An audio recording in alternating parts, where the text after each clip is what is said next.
আজকের এই সভার সভাপতি, উপস্থিত আমাদের নারী নেতৃবৃন্দ, সকলকে শুভেচ্ছা জানাচ্ছি এবং ধন্যবাদ জানাচ্ছি। তো আজকে আমাদের প্রতিপাদ্য বিষয় দেখতে পাচ্ছেন, নারীর অধিকার, ক্ষমতায়ন, মর্যাদা ও নিরাপত্তা নিশ্চিত হোক। এই স্লোগানকে সামনে রেখে আন্তর্জাতিক নারী দিবস 2025 আজকে সারা বিশ্বব্যাপী এই দিবসটি পালিত হচ্ছে, এই দিবসটি উদযাপন হচ্ছে। তারই ধারাবাহিকতায় বাংলাদেশও বরাবরের মতো আন্তর্জাতিক নারী দিবসে আজকে নানান কর্মসূচি প্রোগ্রামের মাধ্যমে এই দিবসটি পালন করছে। গণ অধিকার পরিষদ সবসময় নারীর যে ক্ষমতায়ন, নারীর যে অধিকার, যে মর্যাদা, সেই মর্যাদাতে তারা বিশ্বাসী।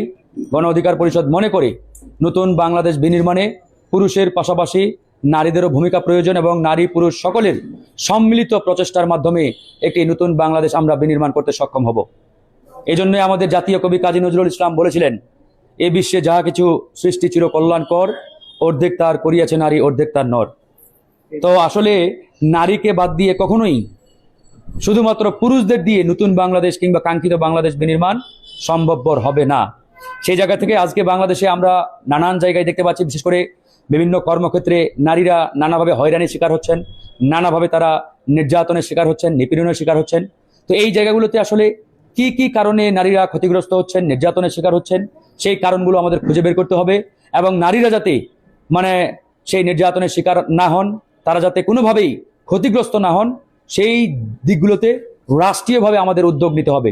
আজকে আমাদের বেশ কয়েকটি জায়গায় আমরা দেখেছি ধারাবাহিকভাবে আমাদের শিশুদের উপরে যে ধর্ষণের ঘটনাগুলো, এই ঘটনাগুলো হাসিনার আমলে আরও বেশি ঘটত, এখন অনেকটাই কমে আসছে। কমে আসার পিছনে আমরা এই অন্তর্বর্তীকালীন সরকারকে অবশ্যই ধন্যবাদ দিতে পারি।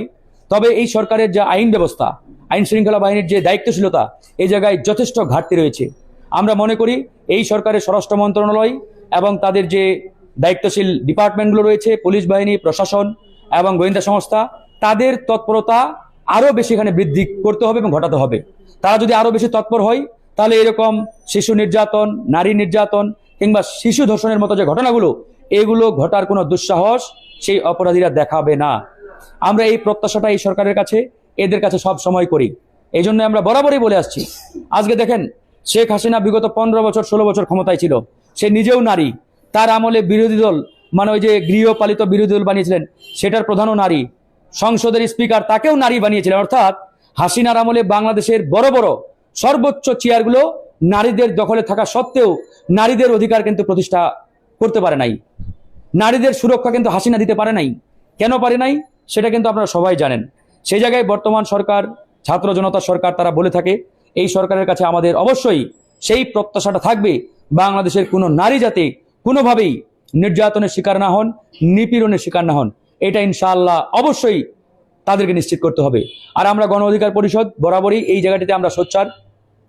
ইতিমধ্যে আপনারা জানেন আমাদেরও কিছু ল্যাকিংস আছে, কিছু দূরত্ব আছে, দুর্বলতা আছে, এগুলো কাটিয়ে আমরা উঠতে চাই। অন্যান্য যে রাজনৈতিক দলগুলো রয়েছে তাদের মধ্যেও এই জিনিসটি অনেক বেশি প্রকট। আজকে কিন্তু আমাদের নির্বাচন ব্যবস্থায় স্পষ্ট করে আমাদের নির্বাচন কমিশনে লেখা রয়েছে যে 30% নারী থাকতে হবে প্রত্যেকটা রাজনৈতিক দলে।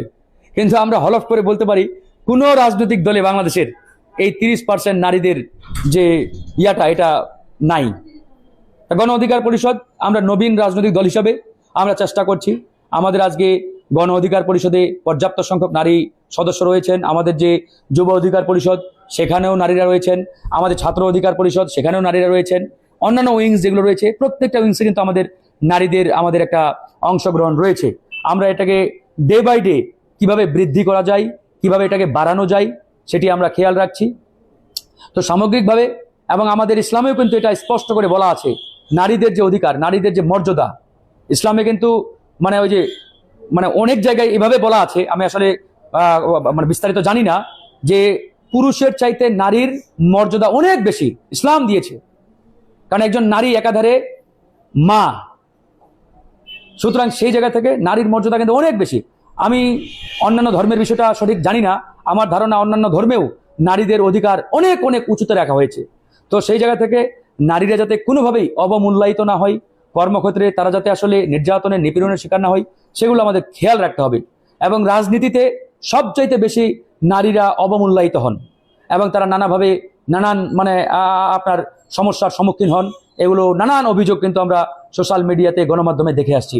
তো এই জিনিসটি আমরা গণ অধিকার পরিষদের একজন দায়িত্বশীল হিসাবে আমি নিশ্চিত করতে পারি আগামীতে ইনশাআল্লাহ এই জায়গাগুলোতে আমরা ফোকাস দিব এবং কাজ করব। নারীরা যাতে কমফোর্টেবলি রাজনীতি থেকে শুরু করে প্রত্যেকটা জায়গায় তারা সঠিকভাবে কাজ করতে পারেন, তারা তাদের মর্যাদা, তারা তাদের সেই সম্মান নিয়ে কাজ করতে পারেন, এটা আমাদের ইনশাআল্লাহ নিশ্চিত আমাদের জায়গা থেকে আমরা করার চেষ্টা করছি এবং করব। তো যাই হোক, আমাদের আজকের এই প্রোগ্রামে আলোচনা সভায় যে সকল নারী নেত্রীরা উপস্থিত রয়েছেন আপনাদেরকে অসংখ্য ধন্যবাদ জানাচ্ছি। রোজা রমজান মাস, যাই হোক আপনারা ভালো থাকবেন এবং আগামীতে নারীদেরকে নিয়ে আরো বেশি কাজ করার আমি আহ্বান জানাবো। বিশেষ করে নারী এবং শিশুদের নিয়ে আপনাদেরকে অনেক অনেক বেশি কাজ করতে হবে। ভালো থাকবেন, আল্লাহ হাফেজ।